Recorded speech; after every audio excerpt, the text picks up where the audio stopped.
It's very clear to us what you're about and what you want.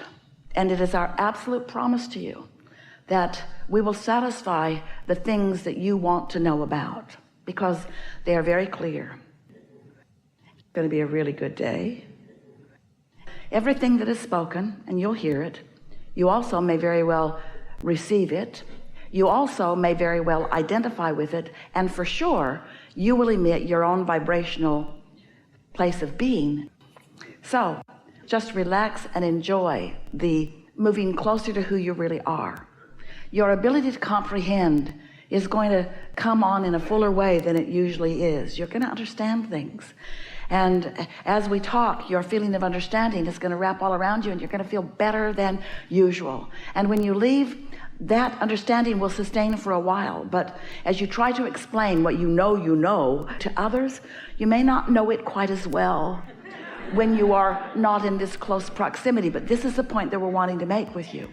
You do not have to be in this physical space in order to have access to the expansion that you accomplish is yours forevermore, because there is no regression, there is no going back. So as a result of what we talk about here today and the vibrational movement that happens within you, your point of attraction will absolutely shift, absolutely. Which means every relationship that you have will be new, which means you can very well have new expectations about old relationships and have new experiences begin to come. And that is so much fun. How do you know if what you are offering vibrationally is beneficial to you? Is it serving you in a positive way in terms of your own point of attraction? Because this is a vibrational universe, and what you think about causes you to offer a vibration, and that vibration then is recognized and responded to by law of attraction by matching things. In other words, you get what you think about. So how would you know if you're offering a beneficial vibration? Well, the first thing that you have to understand in order to understand your guidance system at all is that you are this physical being, but there is a non-physical part of you too, who is in every moment in time offering a vibration too. And these two aspects of you work so well together, and they have somewhat different intentions in that the non-physical part of you remains non-physical, which means it remains pure and non-resistant and always in harmony with who you really are and what you've come to be, while the physical you could very well be varying with that. You might be focused upon something that is not allowing you to be a vibrational match to who you really are. You are pure love, and sometimes when you focus upon something and you feel what you call hatred or anger or disappointment or disapproval, those emotions are what you feel when you get crossways of your true current. And so as we began explaining that to Esther in the early days, she took some issue with that because she felt very justified sometimes in the negative emotion that she felt about some things or some people. And she said to us, I think, Abraham, you just need more information about them. Because if you knew what I know, then you would feel like I feel. And over time, we were able to help her to understand that her true nature is one of love also. And that didn't set very well with her or a lot of people, because it made her and some of you feel like, oh, well, no matter what rotten thing is going on in the world, and no matter how badly some people are behaving to others or even to me, that it's up to me to make all the adjustments, that they can just go on being the obnoxious, terrible people that they are, and I have to make all of the adjustments, and that just does not seem fair. And we said, well, let's talk about this. Yes, that's the way it is. Look at the things that you don't want, which naturally you're sorting them out. You came to sift and sort, to identify wanted and unwanted, or not preferred to preferred, or unsatisfactory to satisfactory. Of course you did, because you are an evolving being in an evolving universe. But it's an attraction-based universe, which means everything that you shout no at, which is usually the things you really disapprove of and don't want in your experience, every time you shout no at them, you're actually vibrationally shouting, come to me. Come to me, this thing I do not want. And you can get to the point where you can have so many things that you really, really, really do not want that are so active in your vibration. Maybe something happened a long time ago and it hurt you, or it offended you, or you did not like it.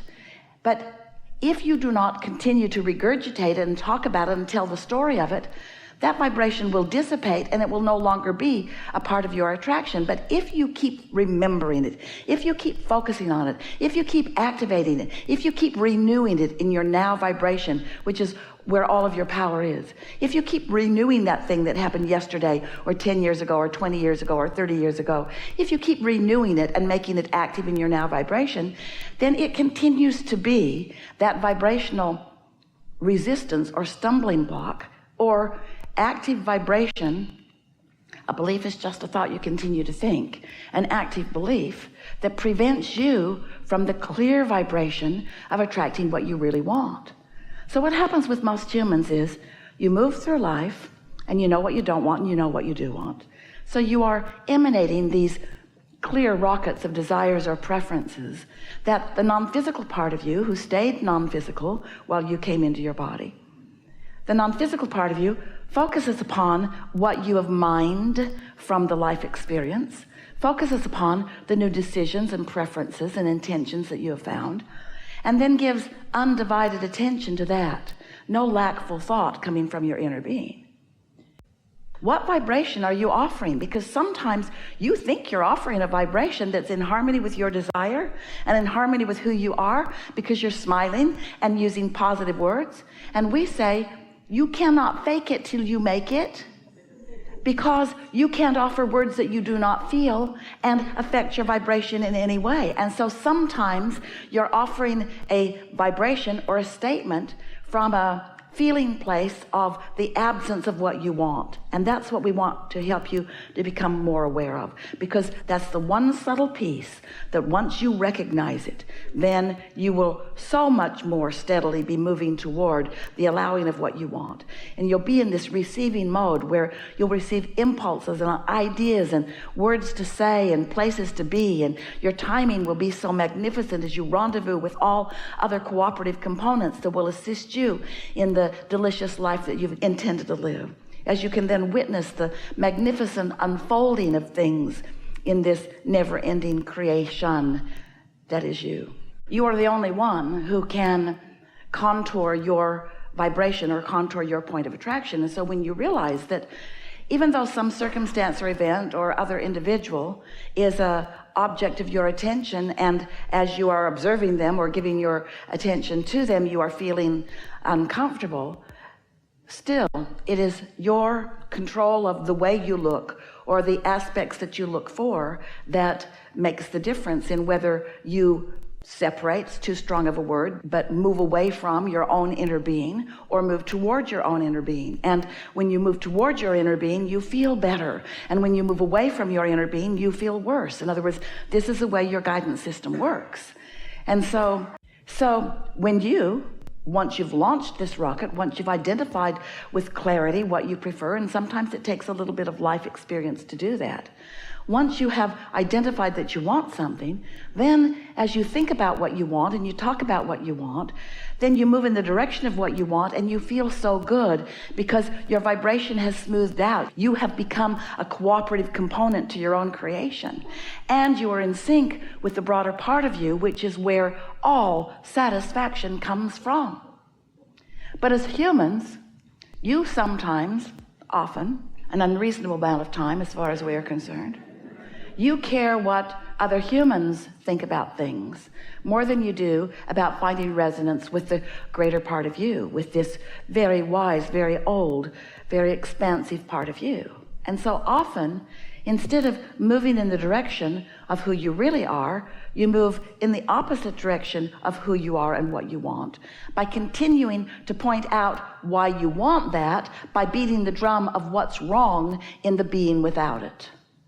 And you get what you think about. So we just want to remind you that you are so much more than you know, and that non-physical part of you is always aware of you, and that the thoughts that non-physical part of you holds about you and about the subjects of your life, meaning the other people and the circumstances and events, what your inner being knows about you, as you come to know it too, you'll not only feel wonderful,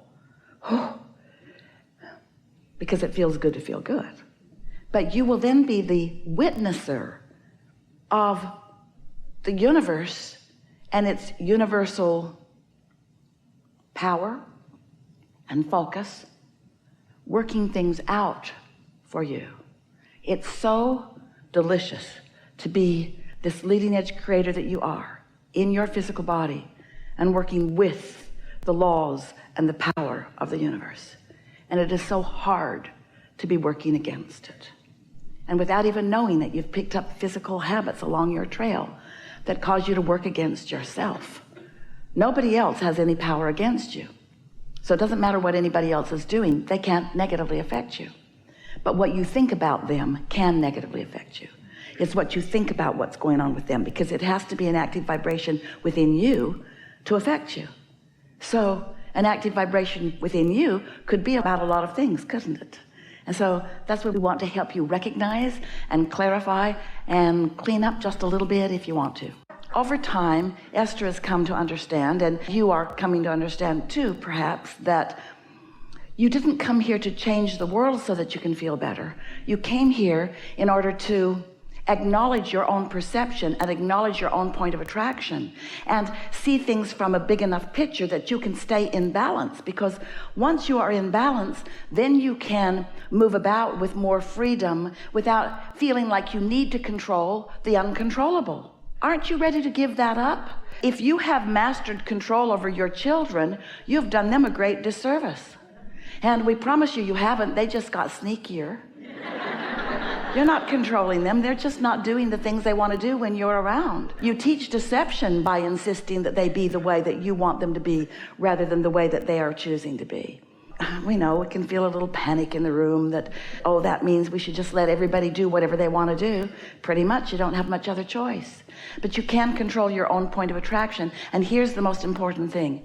You have complete control over your own power of influence.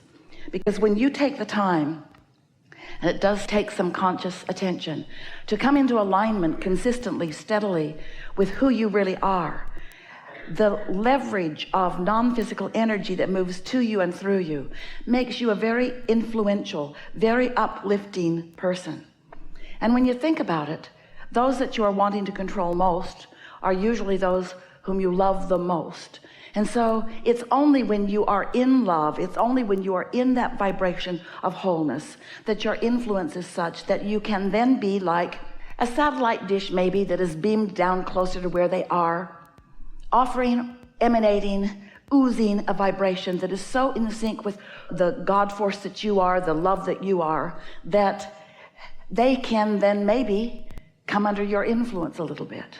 But when you are blaming them and judging them and demanding things from them and condemning them, when you are pushing against them in a universe that is only attraction-based, all that happens is that you lose your connection to who you are, and then you're just banging around untethered out here as they are, and then it becomes the biggest and the meanest against the biggest and the meanest. In other words, then it becomes a physical battle that's only a really insecure person who is really mean.